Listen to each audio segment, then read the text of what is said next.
Allen West, okay, a Republican darling of the conservative movement, his wife got arrested for suspected DWI.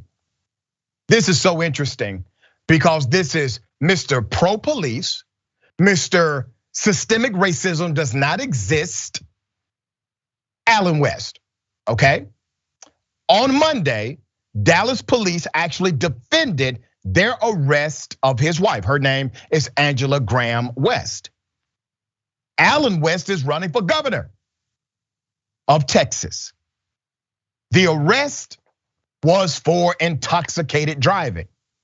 According to the Texas Tribune, at a press conference, the police chief, Garcia, showed a video of his wife at a traffic stop on Friday, a field sobriety test and arrest.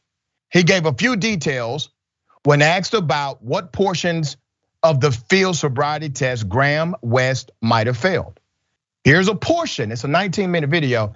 We had to shorten it, but here's a portion of it.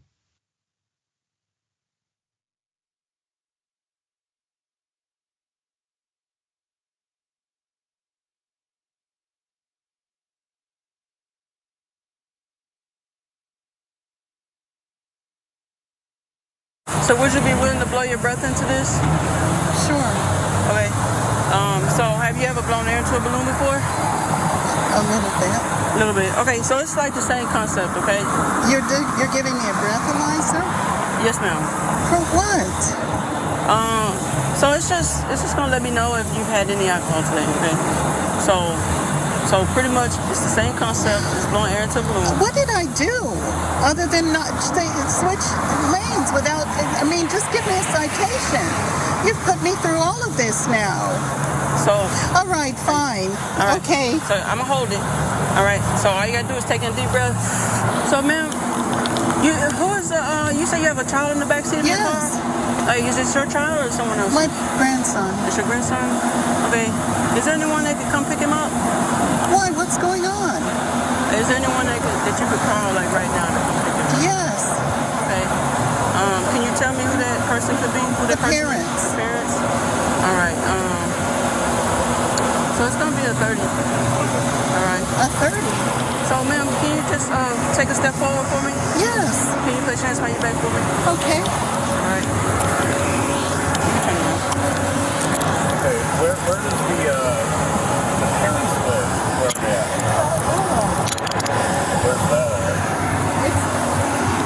Okay, here's the deal. I mean, we want to work with you, right? Because you're being arrested for DWI, okay?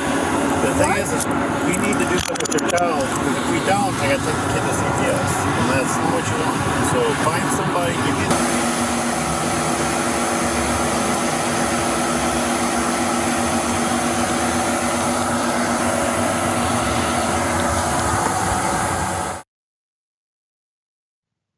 Yeah, she got arrested for DWI, suspected of DWI. She went to jail, she got booked. Grandchild was in the car. A parent had to come pick up that grandchild. This all happened in front of the grandchild.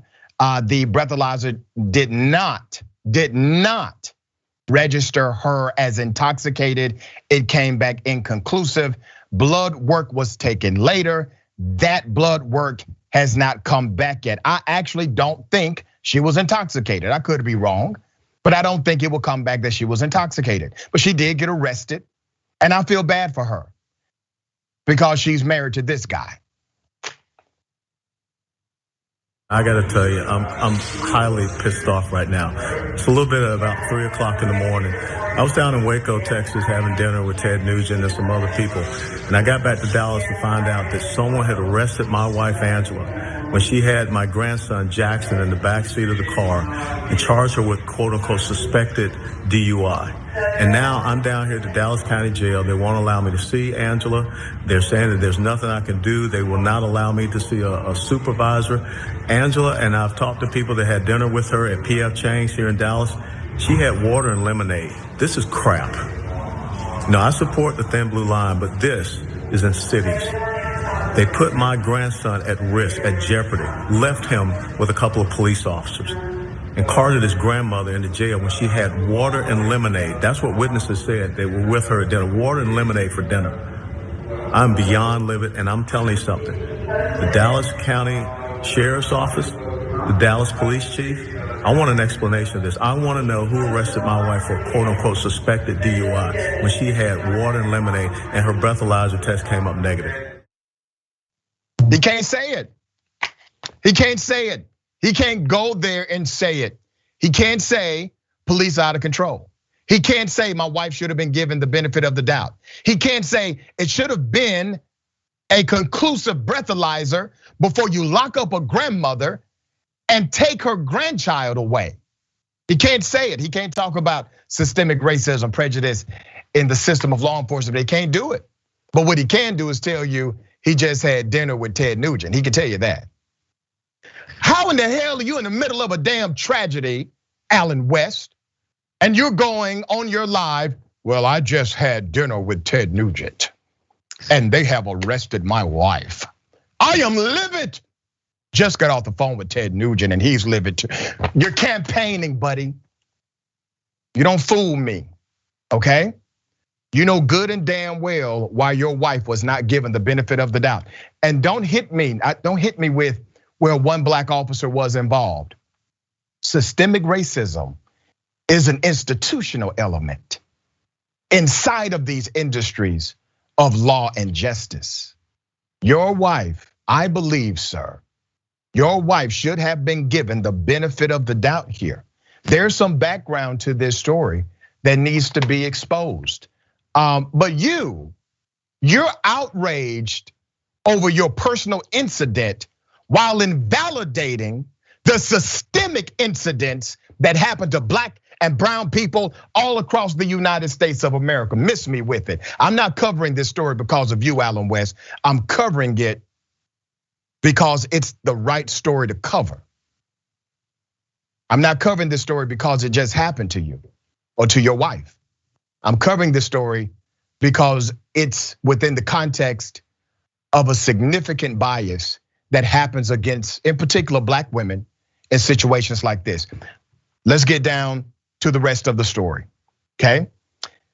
The affidavit that attorney Todd Shapiro provided to the Tribune claims that Graham West, that is the wife, 61 years of age, showed signs of intoxication during portions of the field sobriety test. Shapiro attributed the failures in the field sobriety test to a brain aneurysm that Graham West had experienced behind her right eye a few years ago.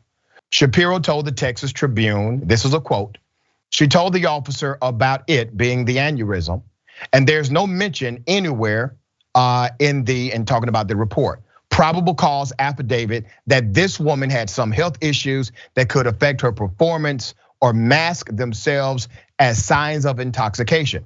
Now, typically, if you let an officer know that you have a particular medical condition that could express itself as if you cannot properly pass a sobriety test, even if you get arrested, it is supposed to be noted, okay? According to the probable cause affidavit that Shapiro provided to the Tribune, the officer approached the vehicle and smelled a scent of alcohol coming from within the car and said Graham West's eye was bloodshot. The officer observed that Graham West's reaction times were delayed and she seemed confused. Now, I also want to note, a receipt was provided. Alan West literally was able to provide a receipt that showed his wife did not have any alcohol with her dinner that night. He provided literal receipts for that. The affidavit also noted her appearance as further evidence of intoxication, which Shapiro called shaky. Shapiro also said Graham West went and got a 5-panel instant urinalysis test Monday morning that also included an alcohol test. He said it showed up 0 presence of drugs or alcohol. The alcohol test traces back to 80 hours, okay? Graham West attributed her driving to her listening to her GPS. And it was also said that she had been on the phone with someone. Mike Matta, president of the Dallas Police Association, defended the officer's actions and said Lieutenant Colonel West thinks that he is special. Let me go back to and say that again. The police union has told pro-police Republican gubernatorial candidate Mr. Systemic racism does not exist. We need to always protect the police. He said, the police union said, Lieutenant Colonel West thinks that he is special, that he should get certain treatments that every other citizen doesn't get. Is it because he's a politician? Is it because he's running for governor? Well, that's not how it goes. We believe in fair and equal treatment under the law. They're all turning. They're showing you who you are, brother. We've always been trying to show you who they are. Now you're in the situation where they're showing you who you are to them, who your wife is to them. How does it feel? Now will you see the light, become an advocate for social justice, tell the truth about systemic racism in America, stop defending the senseless and chaotic actions of police officers that violate the rights of citizens? Or will you just run for governor and try to figure out how to fit into a system that doesn't even want you? Ms. Dahl, what are your thoughts here? Well, my thoughts are that I think we should be electing more empathetic leaders, because the fact is that sadly this happens a lot. That if it doesn't happen to you or to somebody you know, then it doesn't matter. And we see this also with climate change, right? Republicans are starting to care about that more because it's happening in their district. Or COVID, when it was starting to happen in the red states, they start to speak out more. We need to care when we see it happening to others. You know, I mean, Alan West, he's gonna start caring about this a lot more. We'll see. Whether or not he starts talking about it in public or just privately, he's gonna be looking at this much differently. But like you said, it shouldn't have only been because it's happening to one of his family members. Yeah. You should be able to see what's happening to people around you and empathize and be curious and want to know. And if the people we're electing aren't able to be like that, then why are you in public service? That's right. So, like you said, he was using this to promote himself. And I think that kind of says everything about the kind of leaders, unfortunately, a lot of the people who are running these days. Well said.